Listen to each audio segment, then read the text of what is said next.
we're here to talk about the Revolution of Every Day. The debut novel just came out from Tin House today as the official pub date.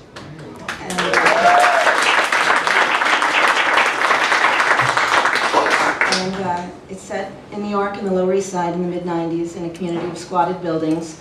Two buildings in particular, 13 House and Cat House. And over the course of the novel, the city is attempting to evict the squatters, many of whom have been in these buildings for over 10 years. It's told from the point of view of 5 different characters. We've got Amelia, who's 23.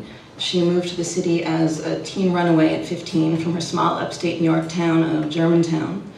And she was taken in by Garrett, who was one of the founders of 13 House. He's older, he's 36 at the time of the novel. It begins November 1994. So she and Garrett are at 13 House. There's also Steve and Anne at 13 House. Together with Garrett, they opened the building. It had been an abandoned building.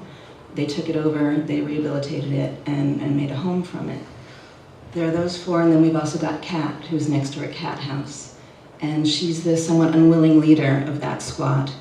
She'd been a major fixture in the downtown scene earlier, and she's somewhat come down in the world by the time the novel starts. I'm going to be reading from Amelia's point of view tonight.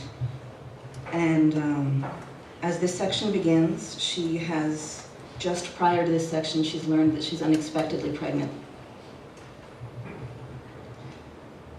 Amelia is sunk down into the turned-up collar of her coat, the late afternoon sun sending her shadow long and crazy out ahead of her on the sidewalk. There are cells dividing, a body unfolding inside her. Apartment windows are cracked open to the cold to balance overzealous radiators, and there's a comfort to the sounds drifting out. Each window Amelia passes hints at the warmth inside. People talking, people laughing, kitchen sounds, the steady pulse of music.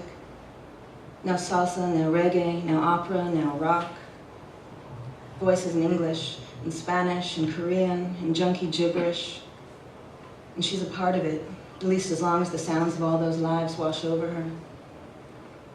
A cabbie tunes in to 10-10 winds, his cab parked at the curb, door hanging open and his left foot propped on the sidewalk, a makeshift ottoman. He's got bodega coffee, a sandwich wrapped in cling wrap. He nods to Amelia as she passes. Can you tell? Is it in her face now? How can such a huge secret not show around the edges? Crossing Avenue A and halfway down the block toward B. The bike shop security gate is down, the lights out, the compressor in the basement quiet. Garrett must be upstairs already. She'll have to gauge his mood before she tells him, read the room for signs. Garrett speaks a subtle language of doors and windows and furniture, and she's become fluent in it over these past 7 years. A slammed door means come pay attention to me, come win me over so I won't have to be mad anymore.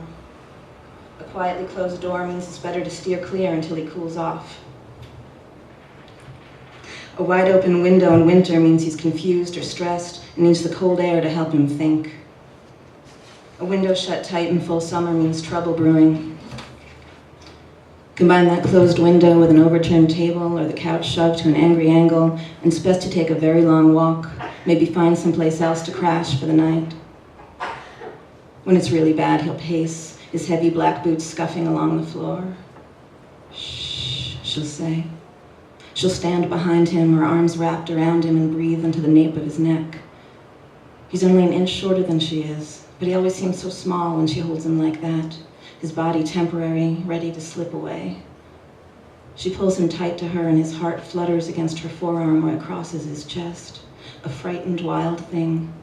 Like the field mice she'd catch as a kid and hold in her cupped hands, unaware of the terror of her enormous human face. No matter what his reaction is, she thinks, he'll mean well.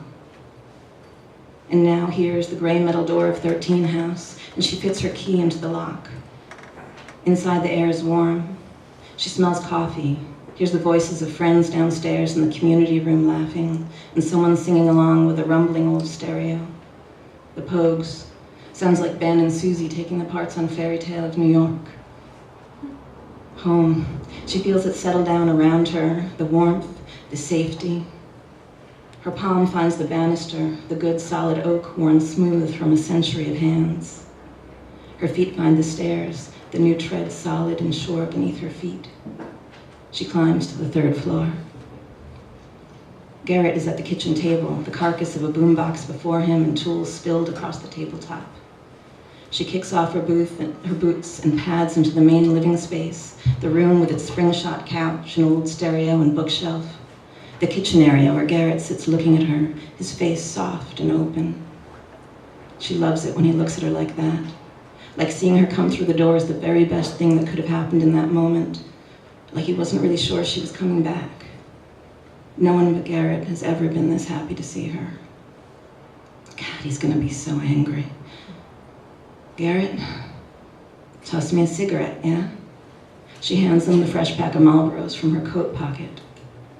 He jerks his head toward her. You going back out? She forgot to take off her coat. Or maybe her subconscious is anticipating the need for a quick getaway, in which case her subconscious fucked up and it let her take off her boots. Garrett, she slips the coat off, hangs it on the back of the chair across from his. She feels the coat's rough weave, the metal bones of the chair frame through it. He's unwrapping the cigarettes, cellophane curling around his fingers. Garrett, look, I know, I definitely am. He packs the cigarette, smack, smack, smack against his thigh, draws one out to light. What? You okay? No, I'm pregnant. His face draws tight, all the features and lines collapsing into a tiny crunched-in center so that his eyes nearly disappear and his thin lips are just white strips of the tautest flesh. The unlit cigarette in his hand trembles. You're pregnant. Garrett. He's quiet, far too quiet. His body's gone shrunken and tense to coiled spring. Who's the father, Amelia? I'll take care of it, okay? I'll get rid of it if that's what you want. Get rid of it. This isn't some stray dog that followed you home. Do what you want. I won't be the one to tell you. He tries to light the cigarette, but his hands are shaking and he can't get the lighter to strike. 2, 3, 4 tries. Finally, it catches on the 5th, and he inhales deep, like the cigarette's a respirator, like he's drowning. I don't know what to do, she says. Stomslorgen, Garrett says, spitting the Dutch out like it's something gone rotten in his mouth. Stupid slut. I should have known what I was getting when I brought you home. And what is there to say to that? She goes to her room, lies down on the bed.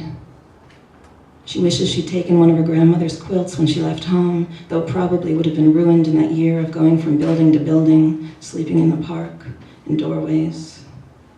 By the time she ended up at 13 House, all she had left fit in her small backpack. A notebook, her grandmother's knitting needles, a few photos and postcards. Her clothes were gone.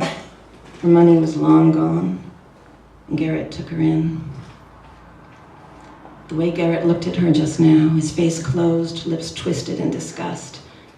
All it took was him looking at her like that, calling her a stupid slut. And she's that dirty, wasted wreck again, 16 years old and junk sick on St. Mark's, and not worth a damn to anyone unless she lifts her skirt.